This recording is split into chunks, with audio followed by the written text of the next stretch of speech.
Good afternoon, everyone. Good afternoon. Good afternoon. Welcome to the historic African Episcopal Church of St. Thomas.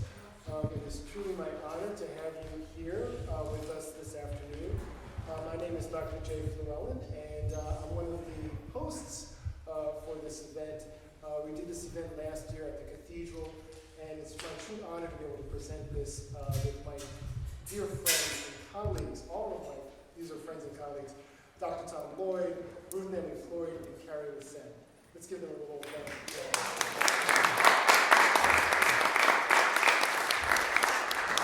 We will hear more from them over the course of the afternoon. We'd like to begin with just an explanation. I have another friend and colleague, Art Sudler, who is our historian here at the African Episcopal Church of St. Thomas. Our history goes back all the way to 1792 with Absalom Jones, our founder, and I won't be the historian here because I've got a really good one right over there I'm going to bring over. He's going to talk a little bit about the murals that you see in this space.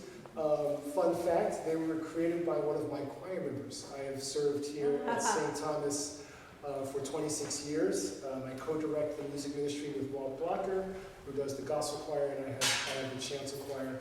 But we collaborate all the time. It's a really incredibly collaborative ministry that we have here. Walt Blocker actually has been here for 32 years. So longevity is one of the hallmarks of what we do here. In our time, the 231 years that we've been in existence, we've only had 17 rectors. Our rector will be joining us a little later. So it's really interesting. But Bob Moore was a phenomenal artist, but he was actually a wonderful singer and the gentlest spirit. And, he sang in my choir for many, many years, and so he's missed. But his legacy lives on in these wonderful images. So without further ado, Art Sudler, Professor.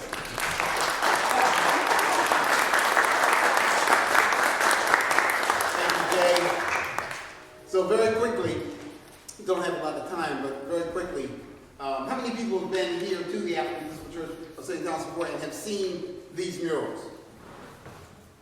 Okay. Well, that gives me a good level set. So, we moved here in 1992. Prior to that, we had been, and this mural shows all of the prior locations. We started at 5th and St. James Place as an outgrowth of the Free African Society and the African Church of Philadelphia. We then moved in 1887 to a newly built edifice. The architect was T.F. Miller. Apparently he's never done anything before, so I think they got him at a very good price.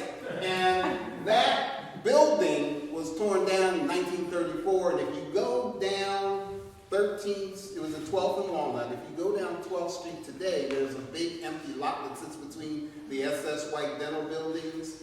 That is where the church was. It has never actually been developed. And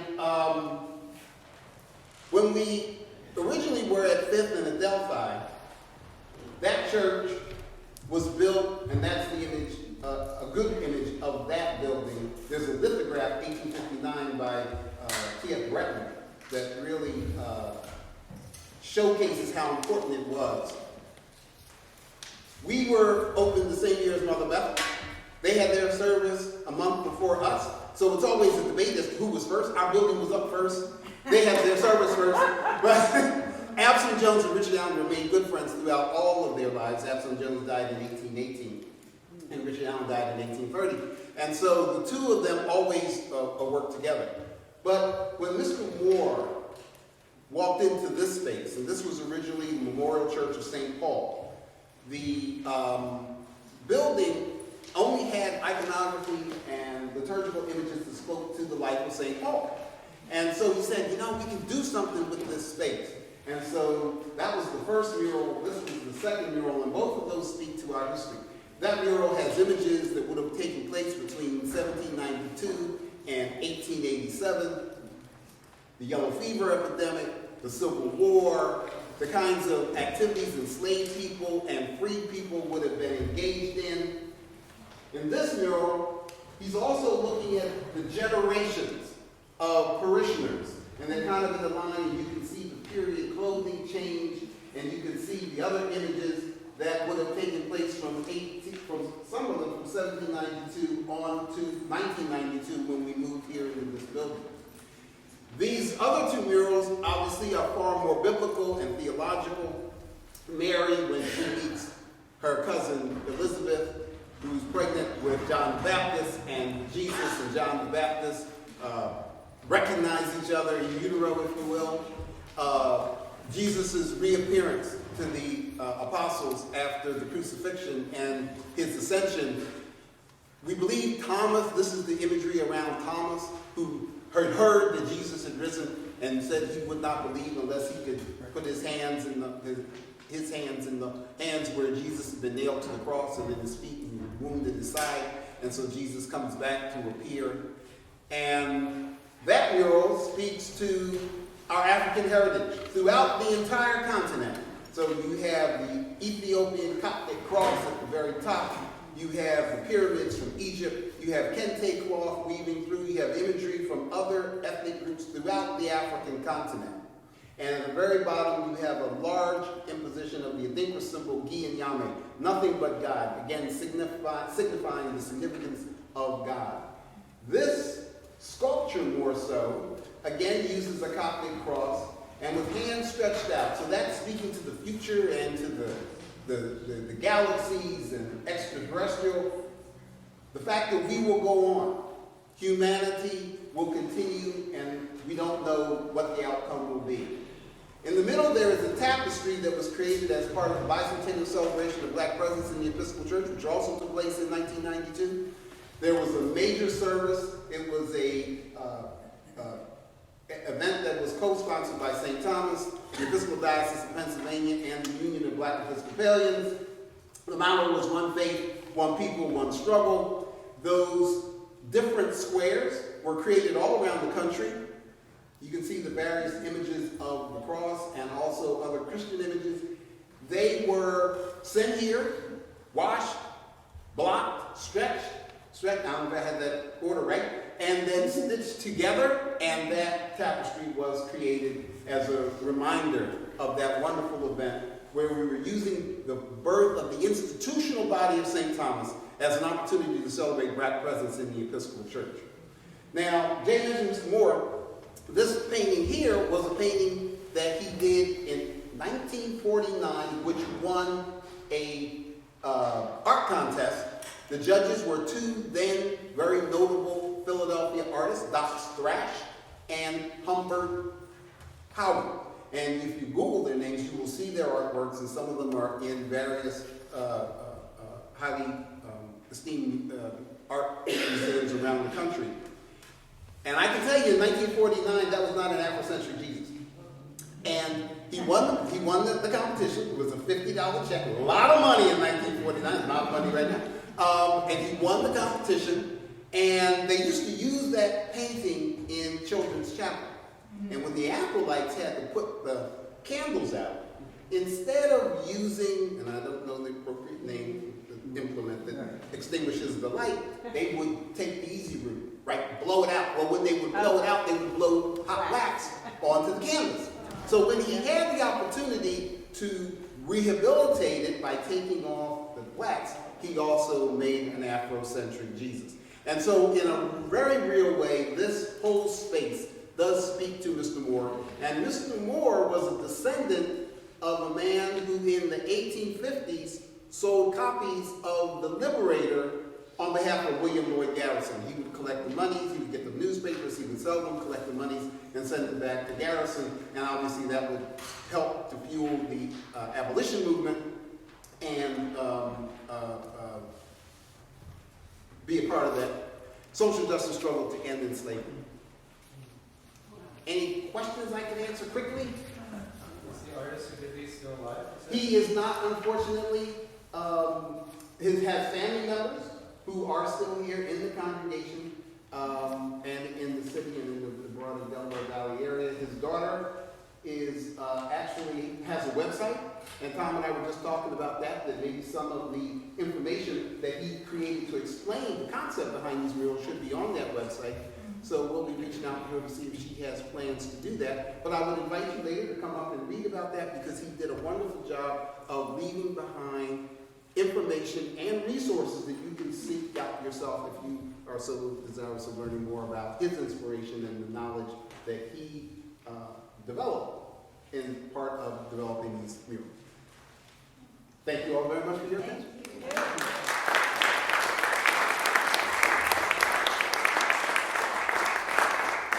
Thank you so much, Art. St. Thomas is very lucky to have a dedicated and skilled historian such as Art, who's done a lot to document this history. Getting back to the origins now of the spirituals and how they became known to the world. Absalom Jones founded St. Thomas in 1792, but it wasn't until 1863 when the beginning of the end of slavery was declared with the Emancipation Proclamation. And slavery had gone on for centuries before that, and during that time there were songs that helped sustain the people who were under chattel slavery. There were work songs, there were also spiritual songs. And it created a repertoire which was unknown to the world until a woman named Ella Shepherd, one of the first students at Fisk University, which was one of the first of the HBCUs, Historical Black Colleges and Universities, founded in Nashville, Tennessee, shortly after the Civil War. And she and her fellow students were in the choir, led by a man named George White, and he heard them singing in a room off to the side. And in Ella Shepherd's words later, she said, "Sitting on the floor, because there were few chairs, we sang softly, learning from each other the songs of our fathers. We did not dream of ever using them in public." And what happened was that George White, unlike many of his fellow white men in generations following, actually listened and did the right thing in saying this is something that should be lifted up and moved forward. And Ella Shepherd became kind of the co-leader of the choir, and the spirituals became their core repertoire. And it became something that they took out into the world in order to raise enough money to keep Fisk going and to build what is now Jubilee Hall in the middle of Fisk University. She went on to her long career as a professor and musician, a close associate of Booker T. Washington and Frederick Douglass. Really a remarkable woman, remarkable story. And if it weren't for her and her friends taking the courage to share these songs together, I mean, they probably couldn't help themselves. This is what sustained them. And now that they were free and at the beginning of exploring freedom, and they were in this university together, how to connect with that vibrant past. Well, what really turned things around, and I'm happy that Art is here. Art, are you still here? I am. Yep. One thing that we share in common is that we both went to Oberlin College in Ohio. And Oberlin, in 1833, was founded and admitted people that look like me. In 1835, they started admitting people that look like Art. In 1837, they started admitting people that look like our wives. So we have that in common. The history through that is a little more complicated than the ideal. And our third rector, the Reverend William J. Alston, was a proud graduate of Oberlin College. And Fanny Muriel Jackson, better known as Fanny Jackson Coppin State University is named after her, was also a graduate of Oberlin. She sang on St. Thomas's choir. She was a member here until she married the Reverend Levi J. Coppin, who was a member and the pastor of Mother Bethel, at which time she changed her membership. She was also, when he became a bishop, she went with him to South Africa, and we've all heard about the great work that Oprah Winfrey did. Hardly anyone knows that over 100 years before Oprah went to South Africa, Fanny Jackson Coppin was doing much the same work with young women in South Africa, creating institutions that would allow them to move forward with their lives. There's lots more where that came from. The Pulitzer Prize-winning composer George Walker was also an Oberlin alum, and Moses Hogan, who many of you may know from his spiritual arrangements, was also an Oberlin alum. So what happened, and the reason why I mentioned Oberlin is in November 16th, 1871, in the first months after the choir was founded. They weren't getting anywhere, they weren't getting much attention, and Oberlin had a seminary at the time, and they invited the singers to come and attend, but not to perform. And so they said, okay, well, nothing's better than, something's better than nothing. And so they went and they sat in the gallery in the back of Finney Chapel, which is still there on Oberlin's campus. And during the break, they started singing Spiel. And that was the spark. The ministers who were there heard that, and they'd never heard anything like it before. And the tours began. They started getting invited to churches all over the eastern half of the United States and eventually to Europe, and had a series over the next several years of tours, which are historic, and there's lots out there to read about them. So, all that is to say that this book here, which is referenced in your packet, is where we're going to sing from first. It's called American Negro Songs, 230 folk songs and spiritual, religious, and secular, by John W. Work III. He put this together in 1940. John W. Work Jr., his father, was a director of Fisk Jubilee Singers. John W. Work Sr. Was too old to go to Fisk by the time Fisk was founded, but several of the singers in his choir went to Fisk and were part of that choir. And so these arrangements are kind of a direct connection for that tradition, and they're very usable in congregational and choir singing. At the cathedral, where I am on Sunday mornings, during Lent for several years now, we pair spirituals from these arrangements with music for Lent from the traditions of the Anglican composers, Byrd, Tallis, Purcell, because we hold them to be comparable and equal, and of great potential for enrichment in worship. And I'd like to just start getting us warmed up by doing one of those. It's in your leaflet called Lead Me to the Rock. It's a spiritual I did not know until I encountered this collection. Pick any part you want, and I'm going to sing the first. It's call and response. I'm going to sing the first one. Do we have any sopranos? Do we have any sopranos or tenors who volunteer to sing a verse, second verse, third verse? Okay, here we go.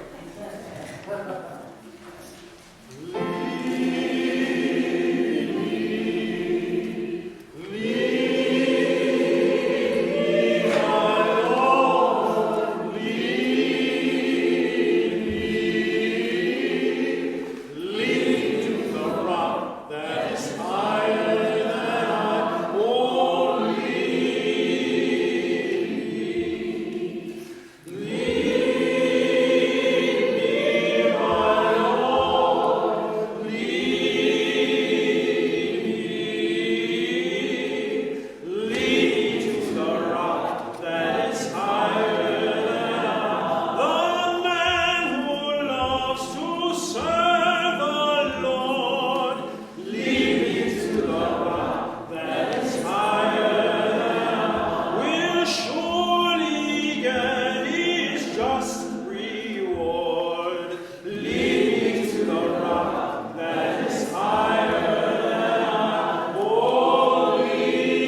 is a song written by, I'm going to take advantage of the fact that this is Women's Month.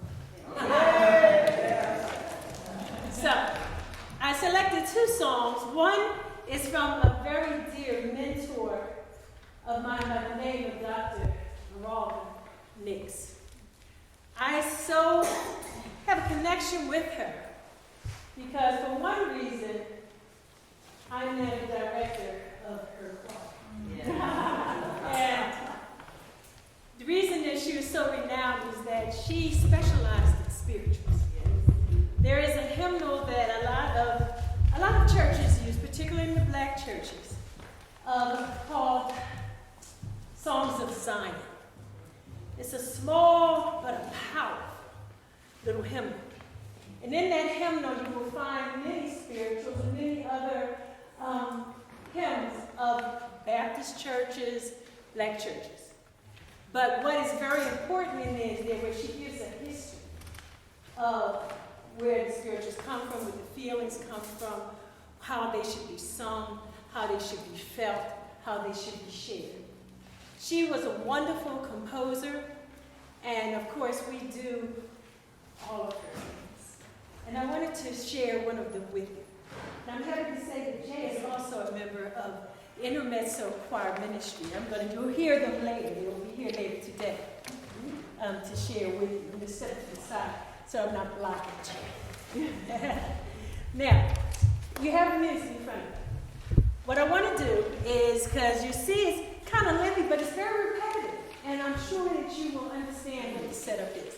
It really starts off just with the chorus. And then from the chorus, you will have some men that are going to step forward and just read what it has here, what John said to see. But what I want to express with you is that the spirit of it is I want the joy to be there. You hear what it's saying? I want to be ready. Trying my long. This is not said with, oh Lord, I want to be ready. It's not done like that. It's not done like that. It's done with a joy that you're going to meet Jesus. You're going to finally get to that land that you've been talking about all this time when you go to church on Sundays. Open up that book. So this is going to be done with a gleefulness, right? So what is going to be important are those rests. So when you first come in, you're answering to a soloist. Ready. And you're going to get off of that D. You're not going to hold it. You're not going to hold it, please. Get off it. All right? So we want to try to sight read just that first, I guess that's what, 10 bars, where we just started it. Okay? Can we do that? Starting notes, okay? All right? 1, 2, I wanna be. Off. Good.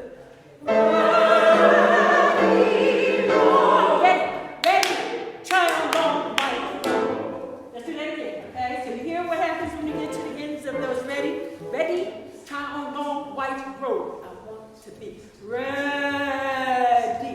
Okay? Here we go. We're going to do it twice through. All right? Now, gentlemen, look at measure 10. John said the city was just a foursquare, and he declared that he be dead. And then you're back in. All right? Ready? All right. You know what? I really would love, I wish you had come in and separated your voices, because I like being able to point to who's supposed to be doing this. Do you mind? Can we do that? Because it's going to be necessary for everybody else too. So if we could do that. All right? I'm going to ask if my sopranos would please be over here on this side, altos here in the middle, and the tenors and basses to my right, please. See y'all later.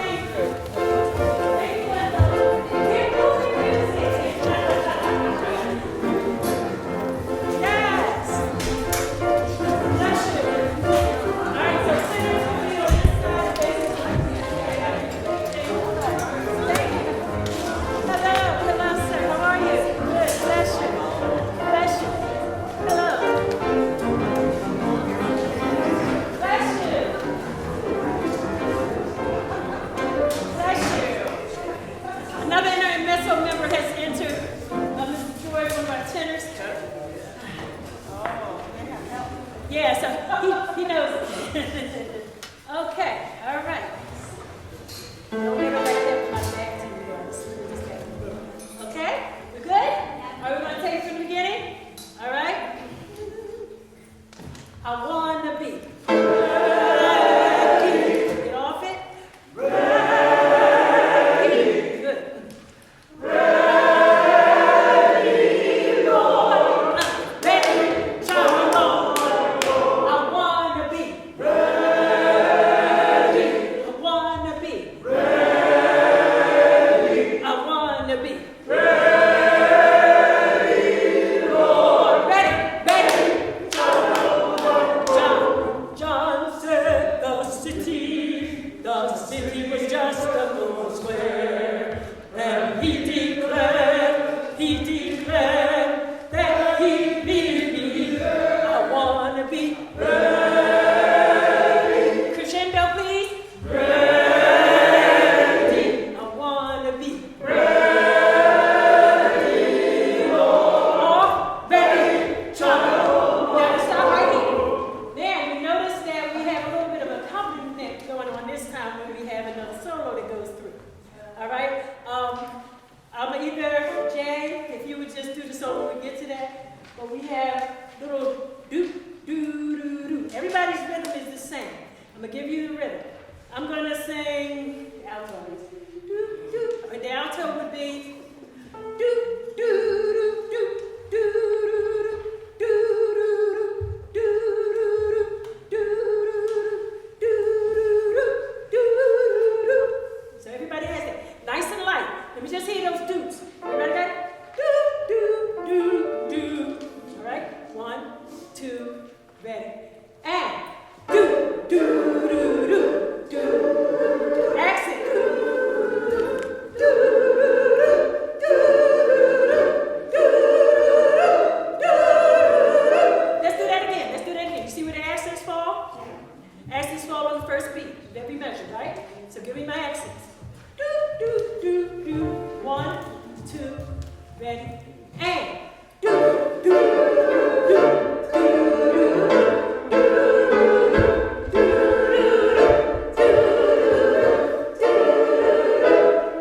get ready? I wanna be ready. I wanna be ready. I wanna be ready, Lord. Ready, child. Then now, ladies, now you get the chance to actually sing the same melody that the tenor solo did. You have it all together, it's tutti. So all the ladies, we're going to give you a nice full voice. Peter was preaching, not Peter. We don't do Peter. There is no ERs pronounced that way in singing. No Peter was preaching. Peter was preaching. Okay? 1, let's give it a try. Here we go, ladies. 1, 2, ready, and Peter was preaching in Pentecost. Good. He was endowed with the Holy Ghost. I wanna be ready. I wanna be ready. I wanna be ready, Lord. Ready, child. Do, do, do, do, do, do, do, do.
John said the city is everybody.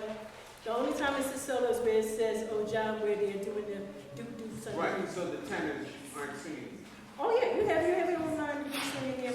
You can do it. Y'all can all do it together. You can. Yes, you can. You can. We can help on the alto part. Yeah, because it's not too high for you. Okay, that you can do, right? Let's stand.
On music from this hymnal. This hymnal actually is in many Episcopal churches, and I want those Episcopal churches not to be afraid to open this hymnal. There are really wonderful spirituals in music. Most of the hymns in the symbol really evolved from spirituals. Everything kind of starts. That's the source for so much of our music. So I have two things I'm going to present. On these 2 pages, we see Deep River, and on the next page, we see Lord, I Have Seen. I did prepare a little statement to make sure I remember. Okay. Spirituals speak humanity across time. Its melodies and texts have been passed down through generations. Against the oppressive system of chattel slavery, spirituals speak justice, truth, and peace. In a system that sought to dehumanize people of African descent, the spiritual melodies and texts prove otherwise. Every range of human emotion is expressed in this body of music. They speak incredible complexity in the most immediate ways. This is why they still resonate with us today. This is why we still have generation after generation of black composers inspired to write music, inspired by the spiritual. This is why we still sing them in our churches. We still, at St. Thomas to this day, we sing spirituals in our services. And our humanity can never be silenced. It will live on through our spirituals. So the first spiritual I want to present is Deep River. And we can just read off the page. We sound fantastic. So we're just going to read. I actually have done this with my chancel choir here, literally note for note, this arrangement from Lift Every Voice and Sing. So my goal is that you're encouraged to open this wonderful book of faith. So here we go, Deep River. Now that we're in sections, this is great. Here we go. 1, 2, 3.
From this book was Dr. Lloyd, and he was a colleague when I had a chance to meet and actually have him sit at my piano and lead the congregation and do lots of singing. And so they worked very carefully to make sure that you had accurate notation of arrangement, and they really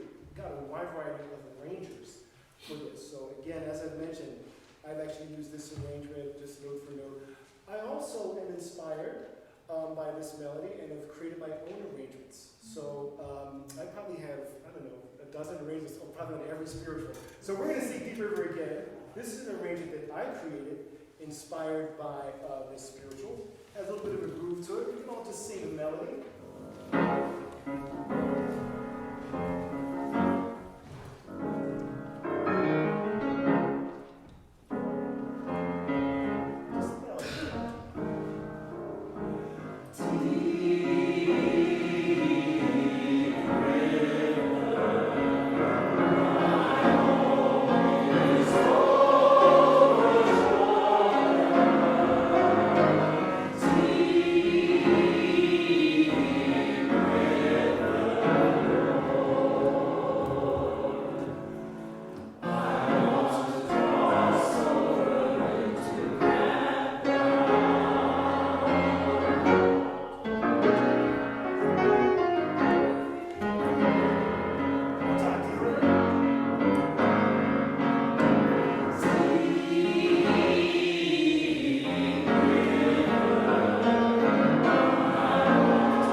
It's an original song, but it's very inspired by the Spirit. So without further ado, Ruth, Naomi, Lloyd.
We're going to sing a great spiritual, "Done made my vow to the Lord," but I have to honor the original dialect.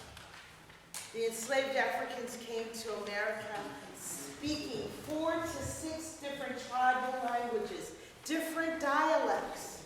They were not illiterate. They were pro-literate and had to learn English under horrific circumstances.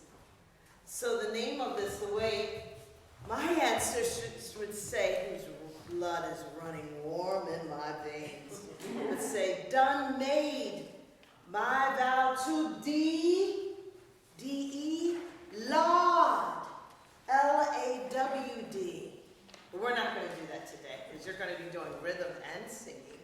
And if you notice, there are no notes. Yes, there are no music in. We're going to do it orally because that is the way they were communicated and composed, passed down from generation. No feather pen, no staff paper. It's hearing. All right. And I'm going to tell just a quick story.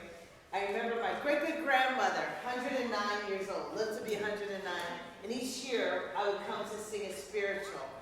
And I remember after singing in choirs, I came and sang the song, "Done made my vow to the Lord." And I looked at you and I came over and she goes, "You're in my church, you're among your people, sing it right." And I was like, and then I realized she wanted the original dialect. She wanted that. And she needed that. And as Tom was saying, there was tension in the beginning of after what some would call freedom or Emancipation Proclamation. There were a group of enslaved, newly freed slaves that didn't want to sing this music anymore. It was too painful. So they just would sing it in their communities. But when the Fisk Jubilees and Paul Robeson and Marianne sing them, there still was a community of African Americans that said, no, this is meant for us. And so I'm glad that this music went around the world and touched heart. Even Queen Victoria had a single tear down her cheek after hearing them. So we're going to do it. So I want you to hum. You cannot sing a spiritual without humming. And you need that M. There is no. It's so we're going to try. I need the H.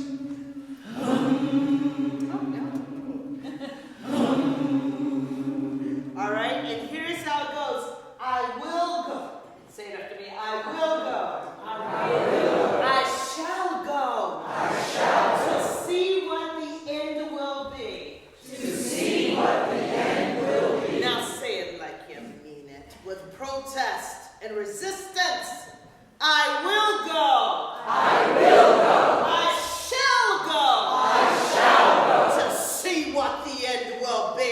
To see what the end will be. I wish we could sing it that way, but we can't. Right.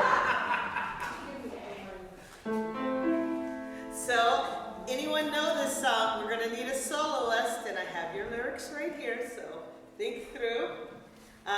So it goes, "Done made my vow to the Lord, and I never will turn back, no." I need that 8, my loves, whoever the solo is. No. This is your part. I will go. Sing that. I will go. I shall go. To see what the end will be. I noticed the men that didn't know it, they listened and adapted immediately. Yes, that's what we do. So I will go. Here we go. I will go. I shall go. To see what the end will be. Okay, the solos will go on and go on. All right, let's do some parts, shall we? All right, so let's start with the altos. You have the melody. I'm not going to tell you because we're doing a community. You what? Use your ear. Normally it's what? Okay. All right. So let's see the sopranos using their ear. We've just composed the song. We're in the fields working, and we're singing the melody. Bring in the harmony. Let's see what you got. Here we go, altos. I will go. Harmony. I shall go. To see what the end will be. Again. I will go. I shall go. To see what the end. Okay, why don't you do the melody? Here we go. Okay, here we go. You got it. I will go. Here we go. I will go. I shall go.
jazz music, right? So I'm not going to tell you the ending. You're going to watch me. All right, very much like gospel music. They don't sing, and then after the last chorus, we're going to go 4 times, and then we're going to, you just watch the conductor. Anyone want to try the solo? If not, Miss Carrie's going to do it. Come on. Come on up, baby girl.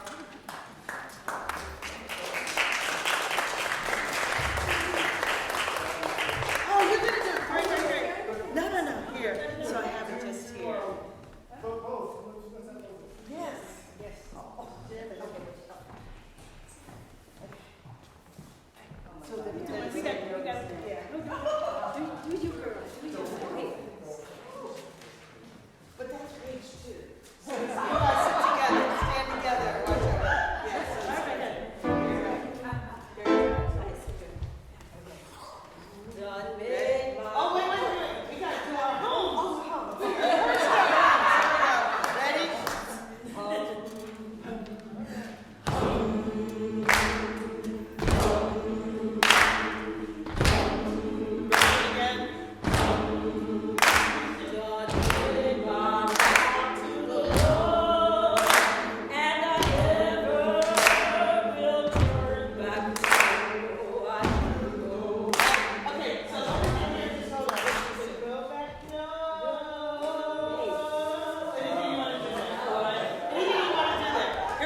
mentioned, the spirituals have been performed in many different styles over the years, and that's because there's something essential about them musically and spiritually, the lyrics and the melodies. There's something that they can be transformed in so many ways and yet retain their essential character and their essential origins. Jazz is one way. Ruth is an excellent opponent of that, as is Jay.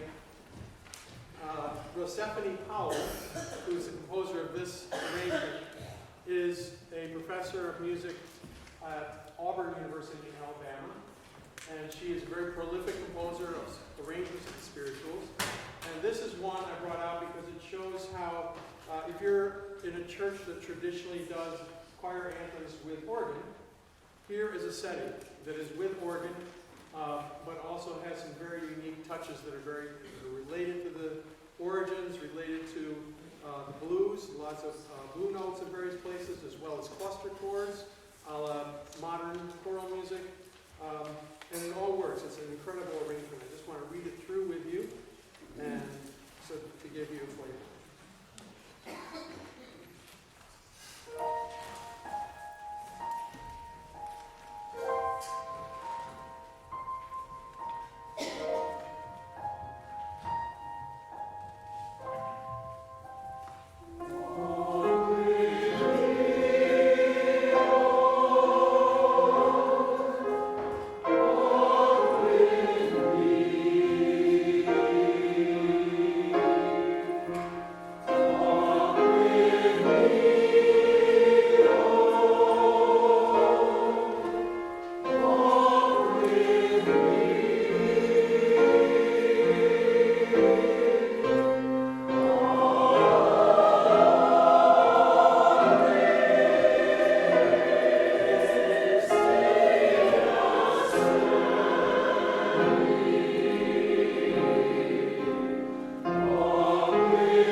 one of the questions that comes up from time to time is who has the right to sing the spirituals? Right, it's an awkward question, especially for people who look like me. And there's good reason why that's a question, because going back, first of all, the music comes out of great suffering. It's an expression of the community. And at the time when it first came out in public, it was competing with what was the most popular form of entertainment at that time, which was black-faced minstrelsy. We have to understand that black-faced minstrelsy was not just something that some fringe folks did off on the side. It was the Netflix of the 19th and early 20th century. It was that central to American entertainment. And it was mocking the music that people heard others sing who didn't look like that. And so there's that history behind it. At the same time, this is music that is not just, it is music of sorrow, but out of an experience they also were able to sing of joy, able to sing of determination. And if we're unable to recognize the humanity of that as being common with us, then we miss the point. If we say this is not music we can relate to, then we say we're not human. They're not human, or we're not human. And so the point is to realize that whenever we do the spirituals, we're walking on holy ground. And we need to do our research. And if we're really unfamiliar with the style, and we need to reach out to those who can teach us, which is part of what this exercise is here. And allow it to take time, and to absorb it, and to become familiar with the style, but recognize that there wouldn't have been slavery if the white authorities and white population, white community did not refuse to recognize the humanity, the common humanity of the people they were enslaving. And by singing the spirituals with respect, getting to know them, we are recognizing that humanity and saying we can connect with what was done and how, unlike, different from any other oppressed people in history, I would say, this is not even close. No, there's been a lot of horrible things that humans have done to other humans, in terms of genocide, enslavement, and so on. But there's never been an enslaved people that has risen out of that, creating an art form that the entire world can connect to, and wants to connect to for a long time. That's why I see it similar to Bach, in that Bach wrote a lot of melodies that are durable. There was a period where it became switched on Bach, and a lot of jazz Bach, and so on. And it's because there's something essential in those melodies that endures. And in the spirituals, the melodies and the words, direct, not lengthy, not windy, speak to the heart, and they speak to the heart of humanity. And respecting that, recognizing that is the way to bring us together. So let's make some more music. Next is Carrie. Thank you, Tom.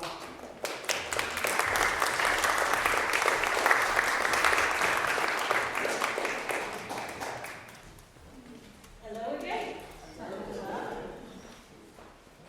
If you keep looking, you're not going to find it. Not going to find it. Again, we're going back to the oral tradition. There will not be any music in front of you. There will not be any words in front of you. We're going to be using this good old memory. I know some of it's escaping a little bit. But it's something familiar to you. Soon I will be done with the trouble stuff. But we say it a little bit different in my version. And this is an arrangement that I did many years ago, really, with my choir at Korean Presbyterianship. It's a little upbeat, so you're going to have to move it along a little bit, all right? Now, you're going to say it a little bit differently because I'm doing it matching with the rhythm that I wanted it to have. So, if I may check, if I may. I don't know how to act. I asked him to leave the piano.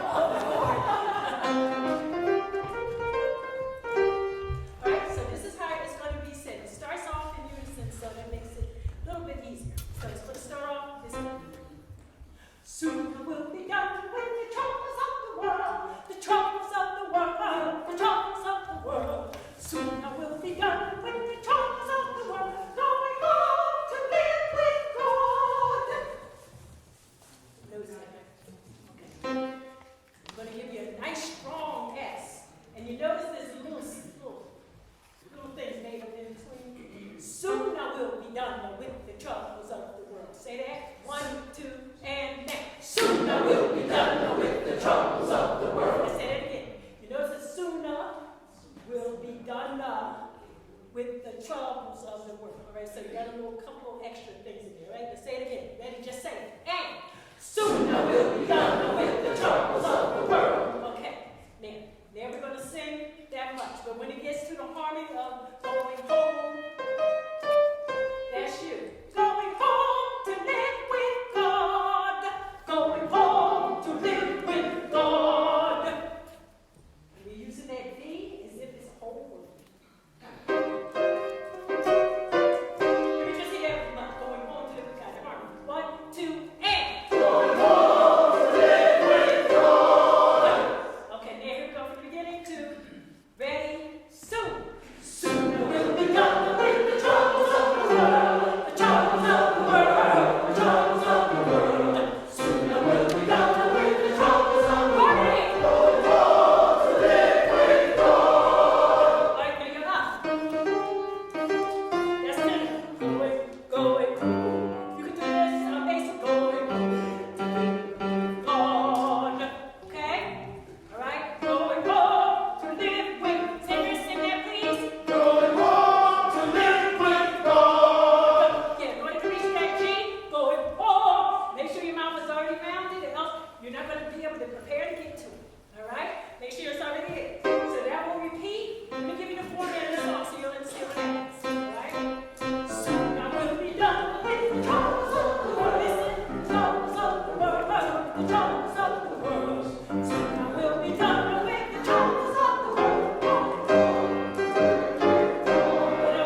when we get to the turnaround.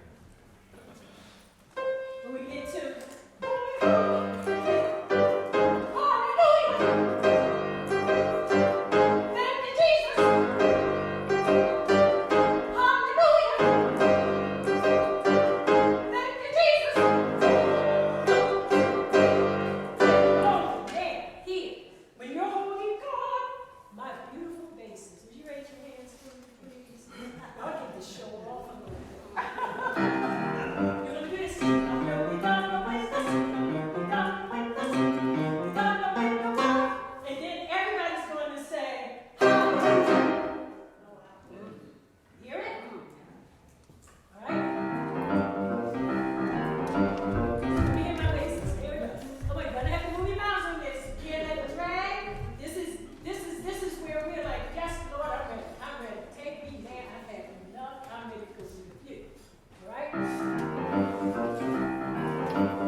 So I think it's really important to point out that it's okay to read music.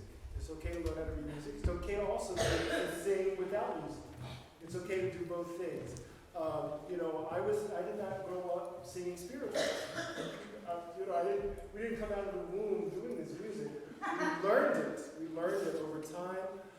I have done research. We've all done extensive research on it, but that's because of our reverence and love for the music. I've also done research on all the Bach's music, all the Brahms music. We're constantly finding ways to grow and learn as musicians. And so I just encourage you to continue to grow in your development as musicians by seeking spirituals out. One of the things that I always do is I listen to other folks. I listen to many, many recordings. Same thing with jazz. I'm always listening because that informs how I will then interpret a particular piece of music. The reason I notate things is to communicate that. And I think a lot of John Work and a lot of the African American composers who were inspired by the spiritual, they notated things so that they could communicate with other musicians. And so you will find in your book, My Lord, What a Morning, And I wrote this it has the date right there, January 15th, 2022. I actually wrote it on January 14th, which is the day before my chancel choir learned it. And so I wrote it in a way that I could basically teach it in one rehearsal. So we're going to read through this. I find notation very important because it's a way of again, passing information on. I've been very gracious. One work with Carrie, I've actually notated some of her arrangements because if we don't notate them, then we lose them. We sing them a different way, and it's okay to do that, sing them different ways. But it's also okay to have that notated reference point that we can look and say, this is what the notes do, but I'm going to expand upon that. So there's this balance that we have to have between having ourselves with the training and notation, but then being open enough that you can do what you just did, right? With Miss Carrie and with Miss Ruth. We just sang. You need to have these funnies. But this is okay also. All right, so let's just read through it. One of the features that I use in arranging things that have to be taught quickly, I've got some unison parts, I've got some harmony parts. So you'll see that the first 4 measures are basically in unison and it breaks into harmony. So let's just try it. 1, 2, 3.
yourself first to have read that, feel free to take that back to your choirs.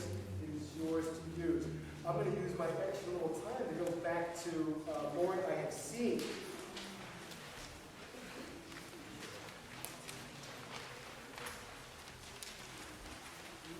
So as I mentioned, this, for me in my mind, was inspired by spirituals. It's not a spiritual itself, but you can see the continuum that happens in this. I actually was singing in the Saint Cecilia choir when Dr. Cooper wrote this back in 1976. I think it was the first time I heard it, with Judy Poindexter singing the solo. So even though the publication date is there as 1980, it really existed about 4 years before it was ever published. Dr. Cooper himself self-published a lot of his music, and he was just an incredible mentor to me. He was a phenomenal pipe organist. So I grew up hearing Bach pipe organ. He was a phenomenal pianist. So I grew up hearing him tear it up on the piano, and then his compositions were just absolutely incredible. So this is one. And I use this to demonstrate how it's important for us to listen to other interpretations, because if I were just to look at the music, I may, I can play this kind of like.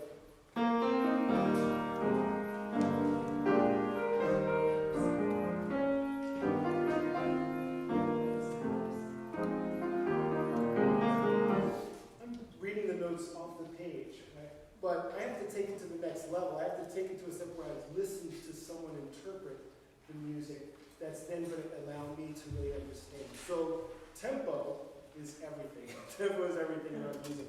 And in fact, we can sing the same spiritual in different tempos. I had Michael McClellan. He used to do "So Will Be Done." So will be done.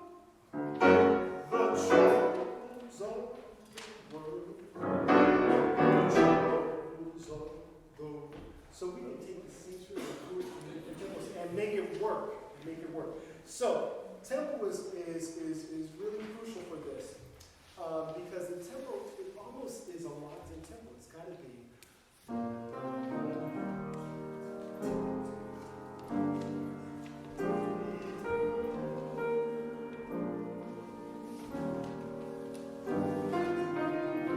Let's read through it. We got it.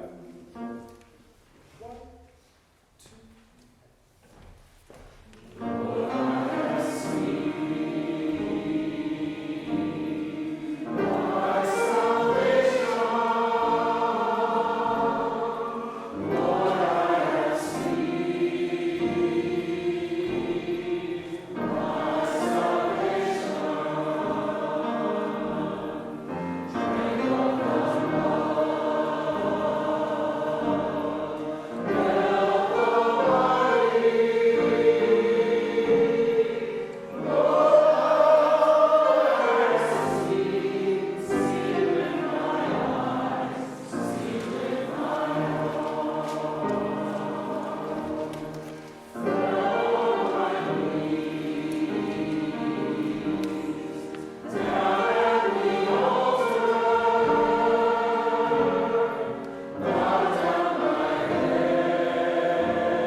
Lord,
morning. I want to just take a little time to talk about, and I'm so glad, Maestro, Fluellen. Can we give him a little round?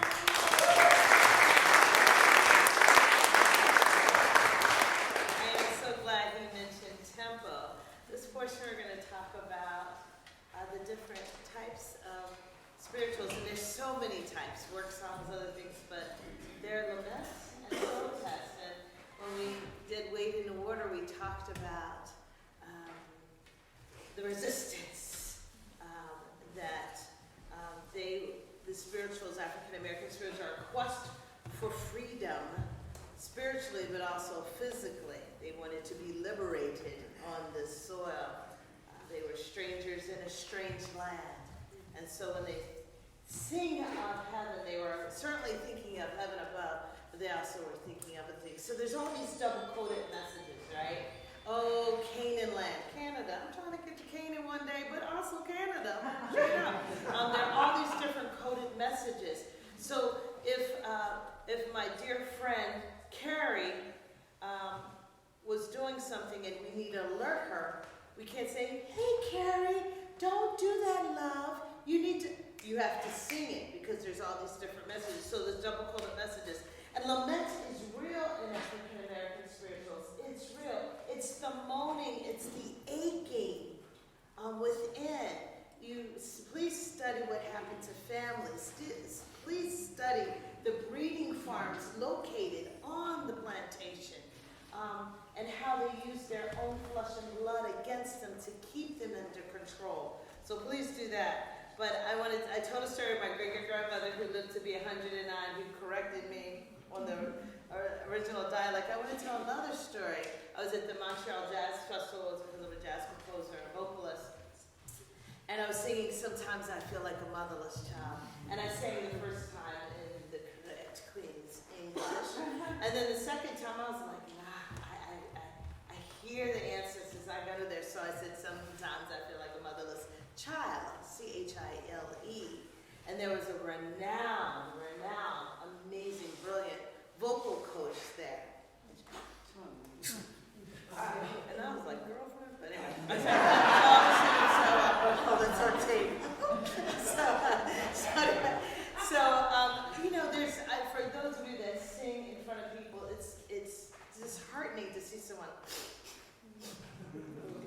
So there was a reception. I went up to freshen up my makeup, and she came into the bathroom. She goes, lazy singer. I said, Jesus, keep me. And I said, Holy Spirit said, not a word. I was like, really? Not a word. And I said, hello. And she goes, lazy, you're a lazy singer. And I said, how am I a lazy singer? She goes, the first time you sang correctly. Second time you got lazy and said, child, and spent too long on the end and was exaggerating the end. You're a lazy singer. I did try to stay near the cross, but I really educated her. And it was through the education, and then I got her address and I sent her a bunch of material. And she wrote me back and said, thank you. So all through her education's doctrine, never heard, only thought there was one way to sing. Real quick before we sing, that Dr. Fluellen said there's different tempos, and that was one way that they got the message across. So, if someone had died, someone had been lynched, someone had been raped, all these different horrible things, they would sing, wade in the water, wade in the water, children. That meant something was happening. That was a signal. But if they sang it fast, it meant Carrie was like, I'm out of here. I am out of here and I'm going. And she might have been running from plantation to plantation, and then you hear the dogs. So I could say, run in the water, because what happens when you hit the water? The scent's gone. I can't say, run in the water. Everyone will hear me, the overseer. So So I was like, wade in the water. She hears that, she runs to the nearest water. So there's all these signal songs. They would sing Mary Had a Baby, Yes Lord. Yes, they would sing it during Christmas, but when they sang it other time, that meant Imelda, the other plantation, y'all, she had her baby.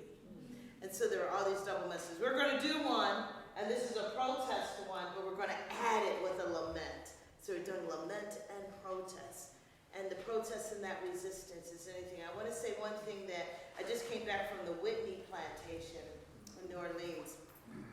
And in the midst of that horror place, in the midst of that sacred ground, there was beauty everywhere. There's a story of a young girl who worked the rice, and there's all these dangers associated with children picking rice. It's terrible. But she would always find a rose to put in her head. And I talked about my great-great-grandmother. Her mother, who was a enslaved African, was made to be a mule because she was 6 feet tall and 2 inches. And to break her in every way, they made her from sun up, sundown, strap on those straps and pull that mule. And her organs started to shift, and a few years after giving birth to my great-grandmother, she died, and her spine was in the shape of an S. But my great-great-grandmother's brothers and sisters told her that coming from the fields, she would search for beauty, whether a pine cone, a leaf, a flower, a rock, and put it and say, there's beauty here. When you sing these songs, yes, there's lament, yes, there's sorrow, yes, there's resistance and rage and righteous rage, but there's also beauty. If you want to honor them when you're not singing, go forth and be like my ancestor, my great-great-grandmother, and search for beauty in the midst of your life. It's all around us. We just have to look for it. So we are going to sing Wade in the Water. We need a soloist or two. All right, anyone think through the way you want to sing it? We're going to start with that great standard of spirituals, Lord, how come we here? But we're going to do a little introduction. You go. Yes. Okay. So I'm not sure who I'm going to give this to. Let's go. Altos. So you're going to go.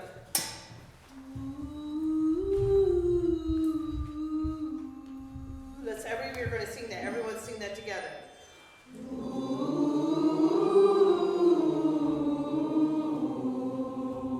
And then you're going to come in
Dr. Fluellen told you, it's a balance. It's the best of both worlds. And in fields, they didn't have sopranos, altos, tenors, and Carrie. Now we're like, we got to separate it, right, Carrie? We're like, we got to separate. This time we're all together, you're all mixed. Sing anything in harmony. Alto, octave, lower, higher, whatever. I want harmony. Doesn't matter what part. As long as it's harmonically correct. All right. So here we go. So, and then we're going to, so God's going to, so, wade in the water, wade in the water, children, wade in the water. That's right. God is going to trouble the water. Oh, God is going to trouble the water. Oh, God is going to trouble the water. Oh, God is going to trouble the. Now, this is smart. I want a long, big, wide circle. The water.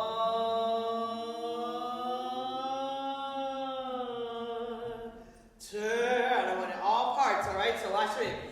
God is going to trouble the water. Oh, God is going to trouble the water. Oh, God is going to trouble the water. God is going to trouble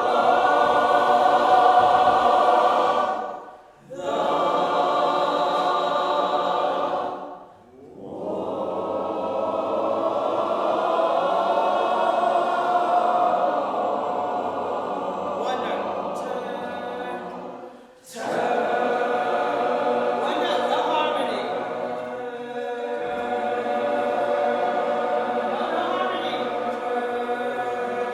Let's try. God's gonna trouble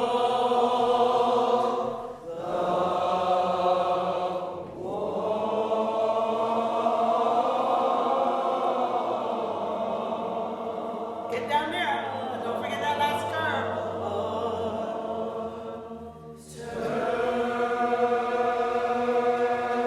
So let's try the whole thing.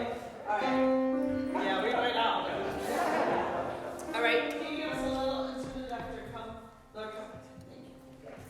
He's getting extra $5.